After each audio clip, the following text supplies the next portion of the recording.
कुछ तो पढ़कर लिखी, कुछ जुबानी लिखी। कुछ तो पढ़कर लिखी, कुछ जुबानी लिखी। कुछ तो पढ़कर लिखी, कुछ जुबानी लिखी।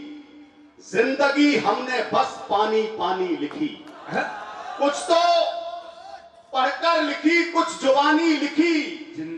जिंदगी हमने बस पानी पानी लिखी। और आप तो प्यार सुनते रहे उम्र भर। आप तो प्यार सुनते रहे उम्र भर। हमने बस सरहदों की कहानी लिखी। जिंदाबाद जिंदाबाद जिंदाबाद। धन्यवाद। वाह, जिंदाबाद जिंदाबाद। आपको बड़ा स्नेह मिल रहा है मनोज भाई। 4 पंक्तियां और आपके तरफ से ही पढ़ता हूं जी। क्या है नौजवान पीढ़ी? प्रश्न चिन्ह बहुत लगते हैं कि नौजवान बिगड़ गए, भटक गए जी। लेकिन जब देश का गौरव बढ़ाना हो, गांव का गौरव बढ़ाना हो, तो यही नौजवानी तिरंगे में लिपट कर आती है। और हमारे बुजुर्गों के सीने, हम सबके सीने चौड़े हो जाते हैं कि हमारा भाई तिरंगे में लिपट कर आया है। दुश्मनों के सीने पर टापों के निशान लिख देगी। दुश्मनों के सीने पर टापों के निशान लिख देगी। लिखेगी गोरा बादल, राणा चौहान लिख देगी। दुश्मनों के सीने पर टापों के निशान लिख देगी।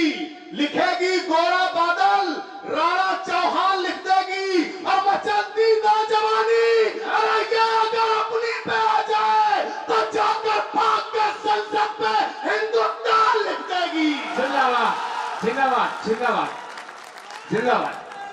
जियो प्यारे। वाह वाह वाह वाह।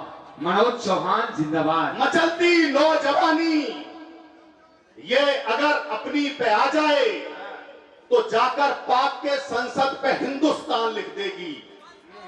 कोई दोबारा पढ़ना है। वंस मोर की आवाज आ रही है। कीमत उतनी ही चाहिए जितनी पहली बार में मिली है। पक्का। एक बार जोरदार ताली पहले से बजा दीजिए। दादा भी आपका मूल्यांकन कर रहे हैं बैठ के। दुश्मनों के सीने पर टापों के निशान लिख देगी। दुश्मनों के सीने पर टापों के निशान लिख देगी। लिखेगी गोरा बादल, राणा चौहान लिख देगी। और मचलती नौजवानी ये अगर अपनी पे आ जाए तो जाकर पाक के संसद पे हिंदुस्तान लिख देगी।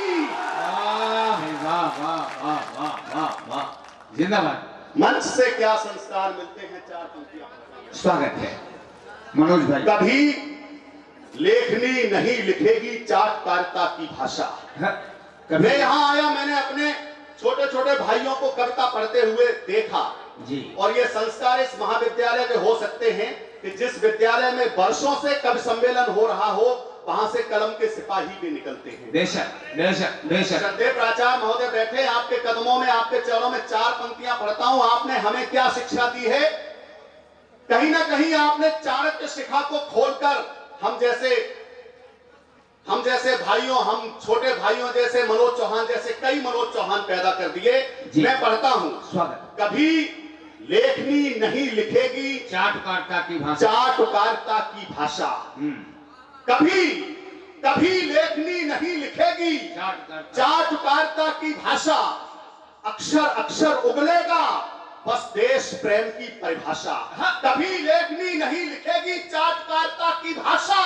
अक्षर अक्षर उगलेगा बस देश प्रेम की परिभाषा। कलम हमारी दुश्मन को शर्मिंदा करके मानेगी।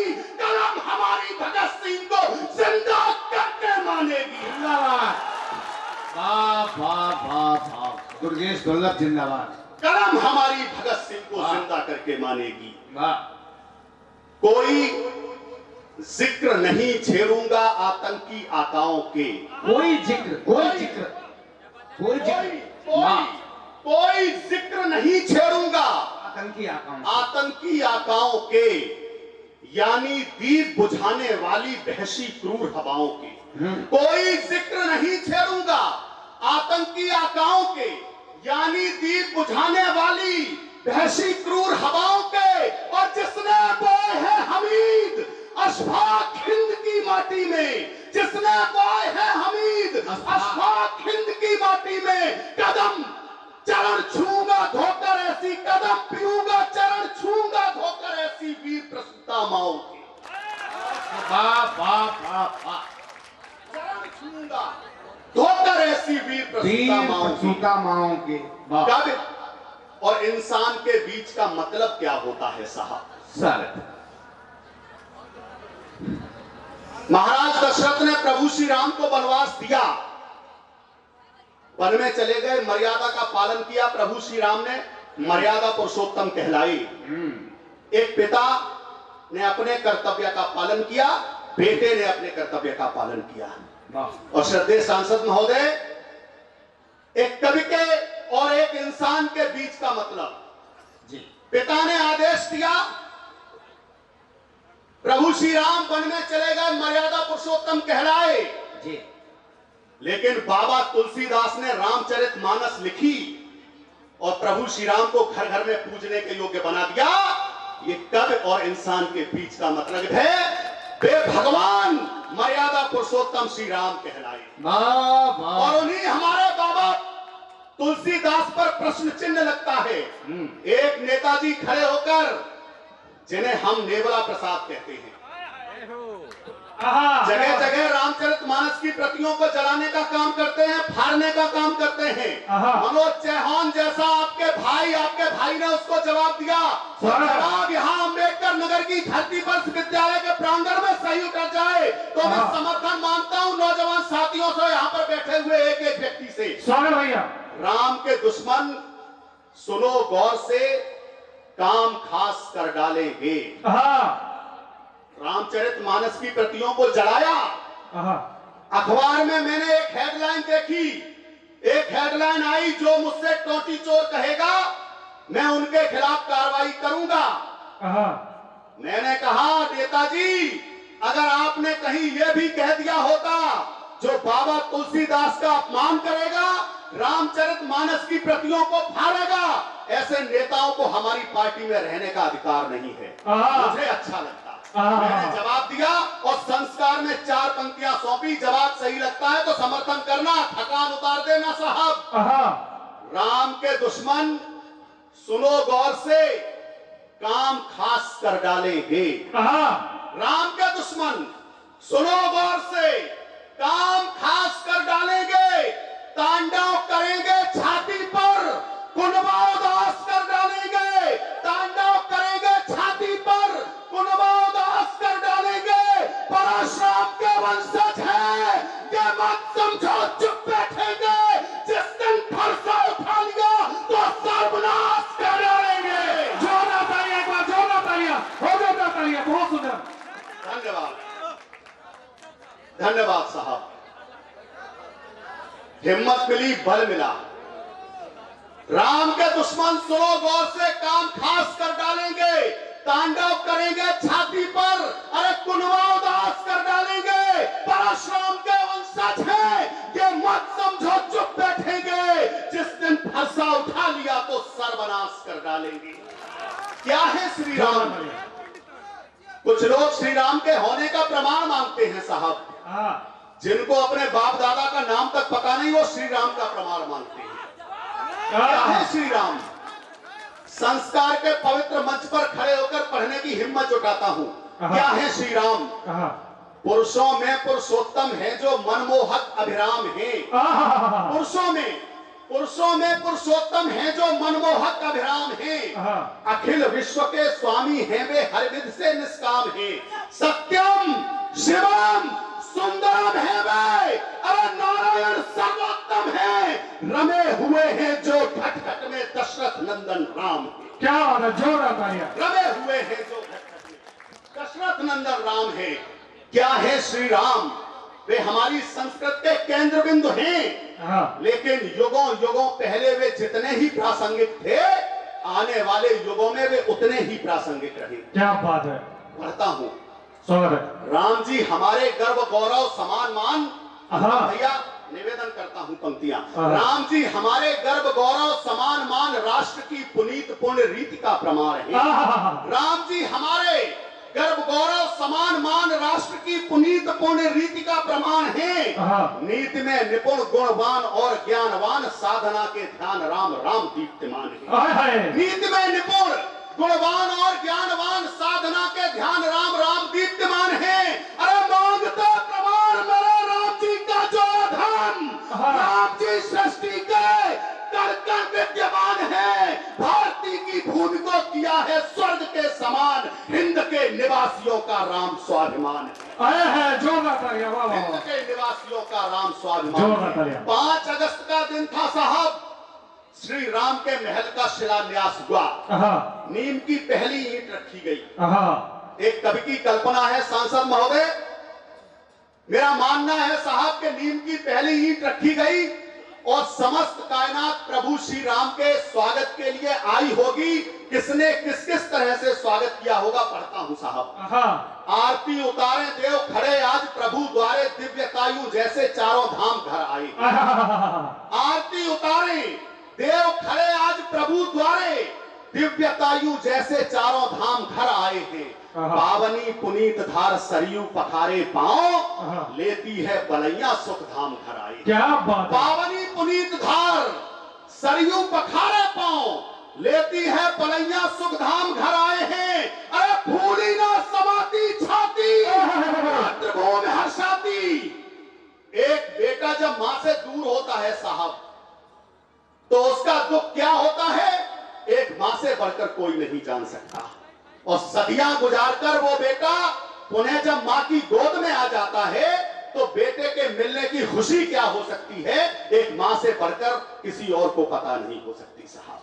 आज प्रभु श्री राम सदियां गुजारकर अपनी मां की गोद में आ गए हैं। पंक्तियां निवेदन करता हूं। आरती उतारे देव खड़े आज प्रभु द्वारे, दिव्यतायु जैसे चारों धाम घर आए हैं।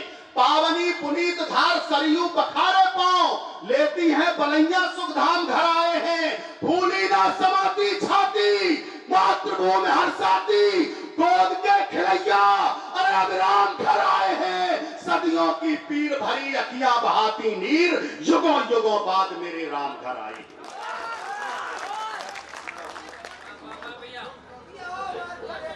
युगों युगों बाद मेरे राम घर आए हैं। युगों युगों बाद मेरे राम घर आए। इसका बेस खत्म कर देना भैया, बिल्कुल हटा देना। युगों युगों बाद मेरे राम घर आए हैं। हाँ, कुचल देगा तेरी हस्ती, हिंद के पांव का तेवर। क्या है तुम्हारा गांव, क्या है हमारा गांव। फिर समर्थन चाहती हैं पंक्तियां। कुचल देगा तेरी हस्ती, हिंद के पांव का तेवर। निस्ते नाबूद कर देगा धूप और छांव का तेवर। सलाम देता तुझे चौहान, सुन ले पाक के आका। वाह। तुझे धोकर रख देगा यहाँ के गांव का तेवर। है तालियां होनी चाहिए गांव का। वाह, गांव का तेवर। एक छोटी सी कविता पढ़े देता हूं अगर आदेश हो तो, और लंबा हो गया तो देखो वो दादा बैठे प्लीज पूछो। सांसद महोदय आदेश है छोटी सी कविता का। 15 वर्ष का बालक है साहब, जिसका गुनाह सिर्फ और मैंने पूरे जीवन आक्रोश लिखा है जी। कुछ अच्छा माने लिखा दिया है, तो एक छोटी सी कविता आपके आंगन में डालता हूं। सर ब्राह्मण खानदान का वो नौनिहाल वो चिराग, जब सर पर कफन बांधकर निकला जी, तो अंग्रेजों की रूहें थरथरा गई साहब। गुनाह उस 15 वर्ष के बालक का यह था कि उसने अपना नाम आजाद और निवास स्थान जेल खाना बता दिया था। न्यायालय के द्वारा उसको 17 कोड़ों की सजा दी गई। मां ने कहा बेटा तू जिस राह पर चल रहा है उसमें सिर्फ और सिर्फ कांटे हैं। पंडित जी ने कहा मां मैं कांटों का ही रास्ता तय करके जाना चाहता हूं। मां ने कहा बेटा मुझे तेरी शादी करनी है। उस उस बच्चे ने कहा मां मैं दुल्हन लेने जा रहा हूं। मां ने कहा तेरी अवस्था मात्र 15 वर्ष की, इस अवस्था में दुल्हन कहां मिलेगी? उस बच्चे ने कहा है मेरी दुल्हन है। मां ने कहा कहां है, क्या नाम है? उस बच्चे ने कहा मां मेरी दुल्हन का नाम है आजादी। क्या बात है, जोरदार मैं तालियां। आजादी नाम की दुल्हन लेने जा रहा हूं। पंडित चंद्रशेखर आजाद मात्र 15 वर्ष की अवस्था में आजादी नाम की दुल्हन लेने निकल गए। न्यायालय ने उनको 17 करोड़ की सजा दी है। यह दृश्य आपके बीच में कविता में निवेदन करता हूं। स्वागत भैया, बहुत सुंदर कविता, एक बार जोरदार तालियां बजा के। पूरे देश ने पंडित जी को बहुत प्यार और दुलार दिया। आज आपका गांव, आपका क्षेत्र, आपका विद्यालय और आप सब पंडित जी को कितना दुलार दे सकते हैं देखना चाहता हूं। पंक्तियां पढ़ता हूं। आजादी की चौखट पर जलते दीपक का राग सुने, आजादी की चौखट पर जलते दीपक का राग सुने, जो बुझी नहीं है जलकर के भी कैसी थी वो आग सुने, जो बुझी नहीं है जलकर के भी कैसी थी वो आग सुने। मां मां मां मां मां जगरानी ने जो जिया, अरे उस पर कुदरत बलिहारी थी। श्री सीताराम तिवारी के घर जन्मी एक चिंगारी थी। मां जगरानी ने जो जिया उस पर कुदरत बलिहारी थी। श्री सीताराम तिवारी के घर जन्मी एक चिंगारी थी। वो चिंगारी जब आग बनी आजादी के समरांगण में, जो धधक उठी थी 15 वर्ष की आयु लिए बालकपन में, कफन बांधकर अपने सिर पर निकला जब वो सेनानी, आजादी की खातिर जिसका रोम रोम था बलिदानी, आजादी की खातिर जिसका रोम रोम था बलिदानी, अल्पायु में क्रांति की जिसने ज्वाला धक्काई, अंग्रेजों की सत्ता जिसके भय से थर-थर थर्राई, 17 कोड़े खाए पीठ पर, 17 कोड़े खाए पीठ पर फिर भी तनिक न रोया, जिसकी राष्ट्रभक्ति को लख अरे अंग्रेजों ने आपा खोया, चट्टानों से टकराने को तत्पर थी जिसकी छाती, मानो दिव्य दिवाकर को छूकर मानेगा संपाति। अरे हाय, जोरदार तालियां, क्या बात है। कविता है भैया, कविता आजादी है। के आलिंगन को कविता पंडित जी भैया। के सम्मान में, पंडित जी के सम्मान में तालियां कमाइए साहब। जी, जी, मैं जी, फिर जी। पढ़ने की हिम्मत करता स्वागत है हूं। भैया। पंडित जी अगर इस अवस्था में आजादी के युद्ध में नहीं कूदे होते तो ना तो आप सब यहाँ कविता सुन रहे होते और ना मनोज चौहान आपको कविता सुना रहा होता। यह तेवर था, वो हमारे आपके लिए नहीं जिए। पंडित जी जिए तो तुम सबके लिए जिए, हम सबके लिए जिए, अपने लिए कभी नहीं जिए, आने वाली पीढ़ी के लिए जिए, एक आजाद भारत के लिए जिए। आजादी के आलिंगन को तत्पर थी जिसकी छाती, मानो दिव्य दिवाकर को छूकर मानेगा संपाति, जिसकी आंखें आजादी का सपना देखा करती थी, मां के लिए समर्पित जीवन अरे अपना देखा करती थी। इंकलाब के स्वर जाकर जब हिमगिर से टकराते थे, जय हिंद स्वरों से अंग्रेजों के कंगूरे ढह जाते थे, वह सिंह भारती का बेटा आजादी का परवाना था। भारत आजाद कराने का प्रण अपने मन में ठाना था। भारत आजाद कराने का प्रण अपने मन में ठाना था। इतिहासों के पन्नों पर जिसका बलिदान दमकता है, वह सिंह भारती का बेटा सोने की तरह चमकता है। अक्षर अक्षर है शब्दकोश जिसकी उस अमर कहानी का, दिखता न कोई देशभक्त दूजा कोई उसकी सानी का, बेखौफ पढ़ा करता था जो हरदम बलिदानी राहों में, भारत माता की पीर सुनाई देती जिसकी आहों में। ये राष्ट्र कभी ना भूलेगा उस शेखर से बलिदानी को, भारत माता के नैनों से बहती गंगा के पानी, भारत माता के नैनों से। एक जोरदार ताली यहां से वहां तक होनी चाहिए। भारत माता के नैनों से बहते गंगा के पानी को कुछ सत्ता पाने के लोभी सत्ता के मद में चूर रहे। क्षमा चाहता हूं श्रद्धे, हो सकता है किसी को बात कड़वी लगे, लेकिन सच्चाई बयां करता हूं। कुछ सत्ता पाने के लोभी सत्ता के मद में चूर रहे, जो मिटे देश पर कुछ नेता ऐसे लोगों से दूर रहे।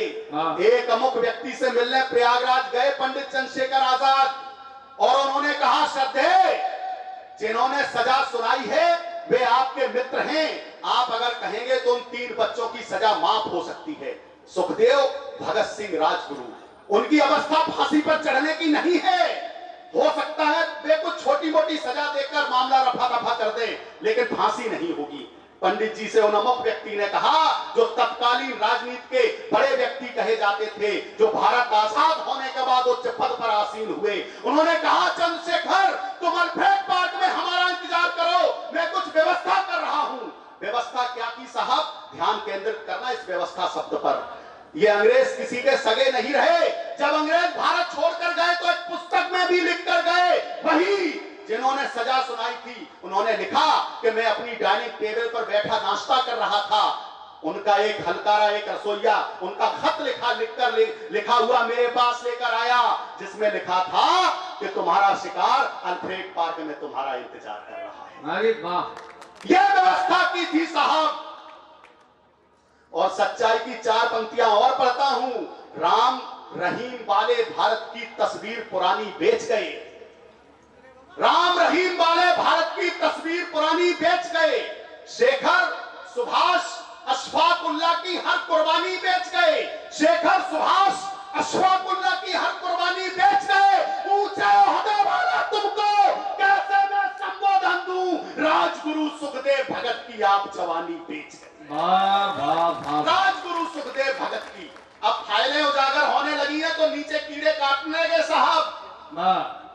कुछ सत्ता पाने के लोभी सत्ता के मद में चूर रहे, जो मिटे देश पर कुछ नेता ऐसे लोगों से दूर रहे, सिंहासन पाने की खातिर जिसने की मां से गद्दारी, भारत आजाद हुआ तो वे बन बैठे ऊंचे अधिकारी। भारत आजाद हुआ तो वे बन बैठे ऊंचे अधिकारी। अंतिम पंक्तियों पर पहुंचता हूं। भारत आजाद हुआ तो वे बन बैठे ऊंचे अधिकारी, अपने कांधे पर ढोया है हमने ही अपने पापों को, हमने ही दूध पिलाया है इन आस्तीन के सांपों को, हम सबकी आंखों पर अब तक वो काला चश्मा चढ़ा हुआ, सच्चाई बोल नहीं सकते, मुंह पर है ताला पड़ा हुआ। अपनों की ही छाती में भाले ठोक दिए, लाक्षागृह में आग लगाकर वीर बांकुरे झोंक दिए, लाक्षागृह में आग लगाकर वीर बांकुरे झोंक दिए। जिस तरह कौरवों के दल में शकुनी के पासे चले गए, बस उसी तरह की चालों के हाथों से शेखर चले गए। आजाद अल्फ्रेड पार्क में अकेले चंद्रशेखर आजाद डटे हुए थे साहब। घेर लिया गोरों की फौज ने, गोरों की फौज तो नाम की थी प्राचार्य महोदय, उसमें हमारे अपने दोगले भाई शामिल थे। घेर लिया पंडित जी को अकेले। पंडित जी आपके बच्चे ने सही बात कही हो तो समर्थन हाथ उठा देना, मैं समझूंगा पूरे कॉलेज का समर्थन मुझे मिल गया।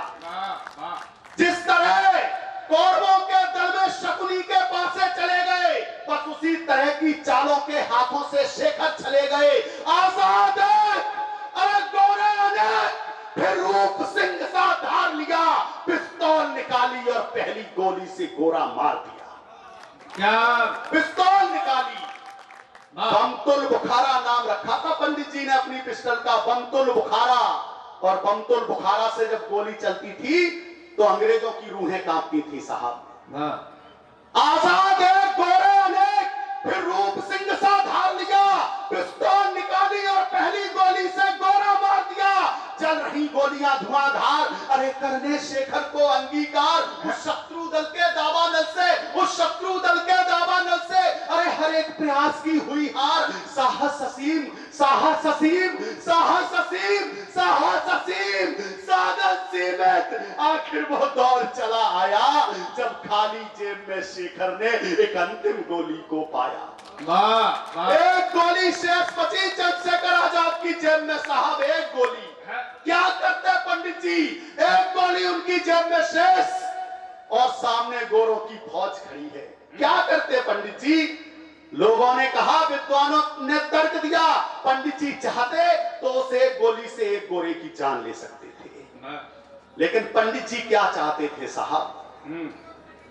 चल रही गोलियां धुआंधार करने शेखर को अंगीकार, उस शत्रु दल के दावानल से, अरे हर एक प्रयास की हुई हार। साहस असीम, साधन सीमित। आखिर वो दौर चला आया जब खाली जेब में शेखर ने एक अंतिम गोली को पाया।